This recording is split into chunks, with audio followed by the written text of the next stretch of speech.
Oh my, let's pretend, a Daily Terrors novel, Chapter 1. In the end, we're all scheduled to die. The trick is to know who we are when the time comes. I was living in Deland at the time, and the evening rain shower had passed, leaving a humid haze in palm trees over the hotel parking lot. I was glad to be in my apartment in dry clothes again, though a warm breeze crawled through the window, suffocating my skin in a tropical blanket of heavy air. Living here had felt like home. It rekindled my sense of childhood and the life I'd once had before losing my fiancée, Shirley Stevenson. Before the terrible tragedy she had left behind, suicide, that's what they said. My boss had questioned my move. He said I was ditching a chance he gave to rebuild my reputation after having lost my gig as a Rolling Stone reporter, and that moving from Lakeland wouldn't heal the pain. He said there's no place far enough for a man to escape his past. But I needed to leave behind all the memories of Shirley and the long 2-hour commute to the paper. The way I saw it, I had nothing to prove by staying, and I was killing 2 birds with 1 stone by leaving. Plus, my shrink was happy that I'd be closer to her. That damn woman had ulterior motives, and I always knew that. But I was getting too close to Julia Livingston, MD extraordinaire. It was a twist of fate, some say, or a stroke of odd luck to be any closer to her than I had to be. My father had once said that every man deserves his secrets, and I was worried she had started to discover all of mine. And so enough time had finally passed, enough time to start forgetting. It had been 2 months since I'd even last seen Julia, and I'd landed a freelance job reporting for the Orlando Weekly. It wasn't a step up from the Rolling Stone, but it was a new start, especially since it helped pay the hotel apartment rent. Until now, everything was getting better for me. The bills were getting paid, and the stories had started coming in. I had even found some peace of mind ever since Shirley's death, ever since I put her death so far behind me, yes, so far behind me that I could start to forget. Anyway, I'd always wanted to live in the Palm Hotel, a renovated century-old hotel with apartment sublets, just a few blocks from the Athens Theatre in the heart of the Deland Historic District. I remember walking by this place as a kid, always wondering what went on behind these dusty windows, and holy shit, here I am now, living in the same hotel with strung-out junkies, midnight prostitutes and disabled war veterans. And now I knew what the inside of the place looked like, and the air is so heavy that the smell of urine lingers in the dirty elevator, and the stripped carpets and dust-filled corridors. Always the feeling of ghosts lurking. There wasn't a hallway in the hotel where you couldn't find a cockroach. You just had to look hard enough. Undercover cops were also crawling the perimeters. I never would have guessed after all this time that I'd be living here. The last thing I remember my mother saying, "You don't want to end up in a place like that, Billy." Through the window glass, I saw the corner of the sidewalk where we had once stood, the 2 of us so long ago, and I could now feel the humid October wind brush into my chest. I wanted it to clear the stuffy room, wishing the dog days of summer hadn't lingered. The air conditioner was broken, its magic replaced by a cracked window, ceiling fan, and splashes of cold water on my face. I turned on the faucet and stood at the sink, seeing my reflection in the shiny steel shaving blade, not only the blade, but also in the mirror above it. My grim face seems on the edge of something dangerous, something sharp only so it can break the growth of my skin, something inside trying to break free, yes. I held a sharp and deadly blade. Singled-edged. The kind the old-timers use. At first, I thought the blade triggered something terrible in me. But then I realized, yes, it was her, Amelia Hatchett, the woman laying naked on my bed. Call it anger or despise, but I needed to get her out of my life too. I had known her 2 months now, a stripper from Los Angeles with a soft titus and wide eyes that never blinked and would clicked at first, because she wanted to hear my crazy and bizarre stories about LA while I was writing for the Rolling Stone. It's a wonder we never met in the City of Angels, and it was a good thing too. The woman had brought me no calm. No calm. That's right. It wasn't the blade stirring bad emotions in me. No, it was what she said the other night. Frank Sinatra was spinning on black vinyl. The singer's voice echoed in my ears and rang like a bell to a new round in a boxing fight. Why did you have to remind me, Amelia? Why did you have to remind me of the final words Shirley had said?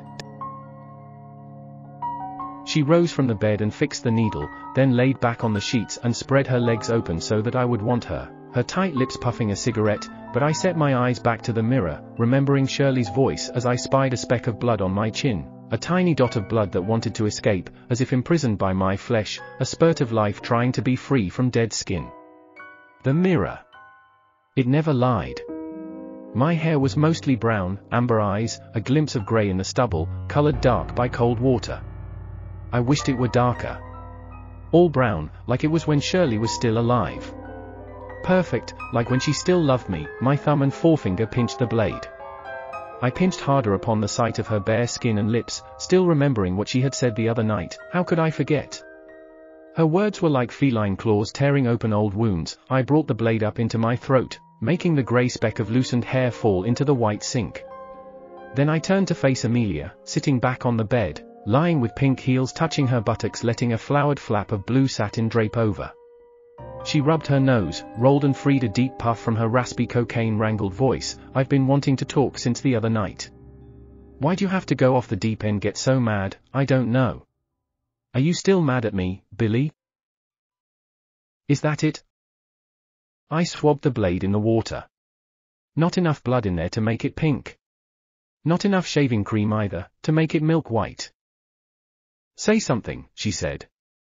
You've been standing there in silence, while I'm waiting here naked, ready to make it up to you. Listen, you asked me to shave, that's right. She said. I hate a man's stubble. Well then, don't push me. You know how I don't like to be pushed. She draped the blue lace over her breasts and tightened the satin rope around her waist. I'm not pushing you, honey.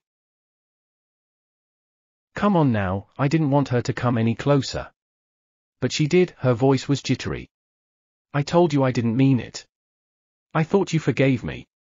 You promised. I don't want to talk about it. I'm sorry, Billy. You know I needed the money. It was Vicky's idea to make some big bucks and I thought I could get dash.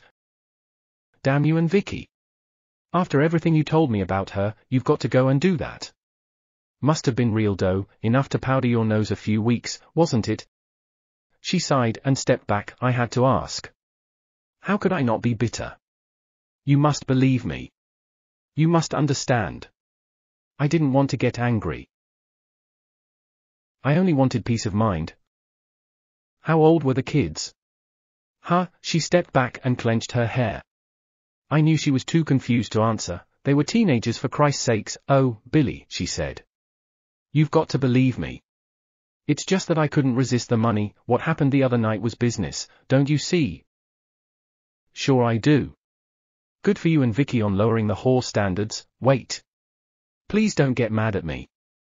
The cigarette in the ashtray looked mighty fine.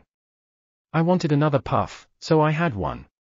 It felt better to waste another breath to a cigarette, rather than her. I saw her step closer again. Her hands reached out for my embrace, but I backed away. The music stopped just in time. Only a scratching sound filled the air. I guess it was time for her to turn over a new leaf, as they say, and play the other side of the record. But she stopped at the record and reset the needle instead of turning it over. I said, it's amazing what girls will do for money, right? She said. And it's even more amazing what guys will do with it. Are you getting sarcastic with me? She reached out again to hug me. Come on, Billy. The other night was just business. Love and sex are two different things, right? Sinatra sang again. The poor dead soul's voice kept ringing like a bell in my head. How I wanted to meet a man like him, free to have it his way. Damn Amelia. I remembered the words she had said the other night, the same last words Shirley had said the night she died. Why'd she have to remind me? Poor Shirley. The poor soul. Up there with Sinatra now. Doing it her way, forevermore. Come on, Billy, Amelia said, wrapping her arms around my chest to trap me. The bait of her skin was cold, pale and soft. But I pinched the blade tighter, then brought it down hard. Yes. I brought it down to my upper lip.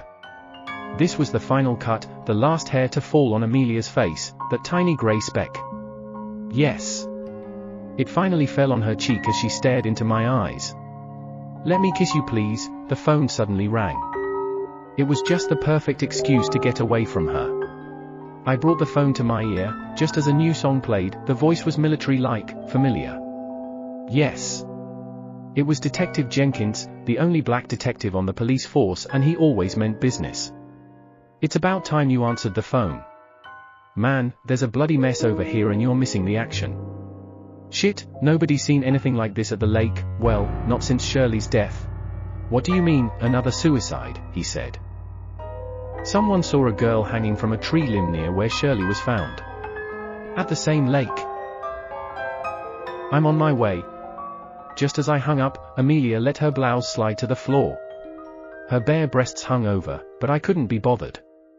When she came closer, I set my hand on her shoulder and pushed her away. I gotta go. Are you picking me up later? What? I thought you're off. Please, Billy, she said. We're a dancer short tonight.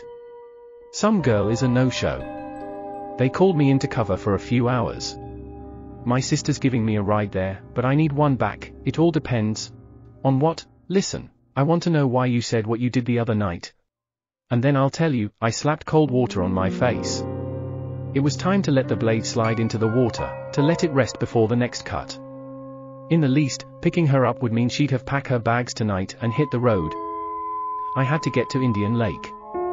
Back to the place where Shirley was found dead. How the hell could another girl be hanging there? How could it be? How could it be? How could it be? How could it be? How could it be?